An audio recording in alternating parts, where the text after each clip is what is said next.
আগে লেখাপড়া শেষ করি, তারপর দেখা যাক। চাকরি নিয়ে এখন চিন্তাভাবনা করার সময় নেই। এই ভিডিওটা শুধু তাদের জন্য। ইঞ্জিনিয়ারিং পড়ুয়া ছাত্র হয়ে আপনি 4 বছরের মধ্যে যা অর্জন করতে পারেন নাই, আপনি কিভাবে ভাবেন লেখাপড়া শেষ করার পরে সে বিষয়গুলো খুব সহজে আপনার কাছে ধরা দিবে?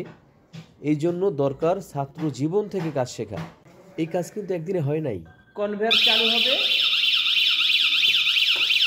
এখানে সে লক হবে, হেড ডাউন এবং ফিলিং শেষ হয়েছে, হেড আপ হবে, লক ছেড়ে দেবে, কনভেয়ার রান। ফর সেন্সর দেখবে, হেড ডাউন হবে, ফিলিং স্টার্ট হবে সাথে সাথে।